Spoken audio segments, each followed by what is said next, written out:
મિત્રો આપ જોઈ રહ્યા છો વાયએનએન ન્યૂઝ. હવે જોઈએ અગત્યના સમાચાર.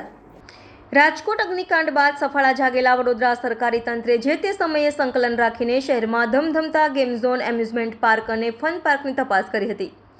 જે દરમિયાન કેટલાક ગેમ ઝોન પાસે જરૂરી પરવાનગી અને પરવાના નહીં હોવાથી તેમની સામે એનસી ફરિયાદો નોંધાઈ હતી, જેમાં કોર્ટનો હુકમ મેળવીને તમામ એનસી ફરિયાદોને એફઆઈઆરમાં રૂપાંતરિત કરી દેવામાં આવી હતી. શાહજીગંજ પોલીસે આવી 3 ફરિયાદોમાં 1 મહિના પછી પોલીસ ફરિયાદ નોંધી છે, જેમાં કમાટીબાગના ખોડલ પાર્ક પ્રાઇવેટ લિમિટેડના સંચાલક હિમાંશુ શશિકાંત સોની, 7 સીઝ મોલના કે-ઝોન એક્ટિવિટીના સંચાલક કેતકી હરિકૃષ્ણા ચોકસી અને સાગર હરિકૃષ્ણા ચોકસી અને સેન્ટ્રલ મોલમાં આવેલ ફન પેઝ ગેમઝોનના સંચાલક વિશાલ દશરથ મોદીનો સમાવેશ થાય છે. આ 3 ગેમ ઝોનના સંચાલકો સામે શાહજીગંજ પોલીસે ગુનો દાખલ કરીને તપાસ શરૂ કરી છે. ઉલ્લેખનીય છે કે 3 ગેમ ઝોનની તપાસ 1 મહિના પહેલા કરવામાં આવી હતી, જેમાં તેમની પાસે જરૂરી પરવાનગીઓ નહીં હોવાથી એમની સામે એનસી ફરિયાદ નોંધવામાં આવી હતી.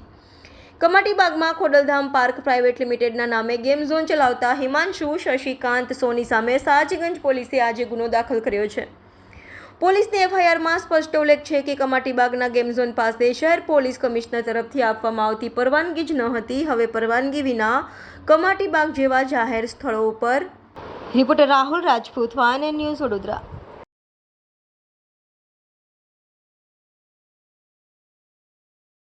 વર્ષથી ગેમ ઝોન ચલાવી રહ્યા છો કમાટીબાગમાં, પરવાનગી લીધેલી નથી, અંતે એફઆઈઆર કરવાનો વારો આવ્યો છે. કયા કારણોથી પરવાનગી નથી લેવાઈ? એના માટે આપણે જે 2019માં હું પોલીસ ભવનમાં અરજી કરેલી હતી લાયસન્સ શાખામાં. 2019માં અરજી કર્યા બાદ આપણે ત્યાં જરૂરી જે દસ્તાવેજો હતા એ બધા હું સબમિટ કરાયેલા હતા. સબમિટ કરાયા પછી ત્યાં આગળ શાહજીગંજ પોલીસ સ્ટેશનમાંથી અહીંયા આગળ ચેક કરવા પણ આવેલા હતા. ચેક કરીને આગળની પ્રોસેસ પણ કરેલ હતી અને ત્યાર પછી 2021 સુધીમાં લાસ્ટમાં પ્રોસેસ ચાલી હતી અને ત્યાર પછી ત્યાંથી કોઈ નિર્દેશ કે ના આવ્યો હોવાથી એ આપણને મળ્યું નથી. એ વાતને પણ 5 વર્ષ પૂરા થઈ ગયા. 2019 ને આજે ચાલી રહ્યું 2024, 5 વર્ષમાં ફરી એક વખત અરજી કરવાનો ખ્યાલ નહીં પડ્યો, કારણ કે જ્યારે બાળકો આવતા હોય પાછી આપણે અત્યારે 5મા મહિનામાં ફરીથી પણ અરજી કરેલ છે અને એ પ્રોસેસમાં હતી, એટલા માટે આપણે બીજી વખત અરજી નથી કરી. અરજી કર્યા પછી એનું ફોલોઅપ લેવાનો ખ્યાલ હતો ખરો? કારણ કે ફોલોઅપ ના લઈએ ત્યાં સુધી ખ્યાલ કેવી રીતે પડે તમારી અરજીનું સ્ટેટસ શું છે? 2019માં અરજી 12મા મહિનામાં હું અરજી કરેલી હતી. ત્યાર પછી 2021 સુધીને હું ફોલોઅપ લીધો હતો અને જે ડોક્યુમેન્ટ્સને એ બધું માગ્યું હતું એ બધું હું ત્યાં આગળ પ્રોવાઈડ કર્યું હતું. એટલા માટે કરીબ 2 વર્ષ જેવો સમય તો હું ફોલોઅપ લીધું હતું. અચ્છા, 2019માં આપણે અરજી કરી, બરાબર? 2013 થી આપણું ગેમ ઝોન ચાલી રહ્યું છે. એ 6 વર્ષ દરમિયાન અરજી કરવાનું કે પરવાનગી લેવાનો વિચાર કેમ નહીં આવ્યો?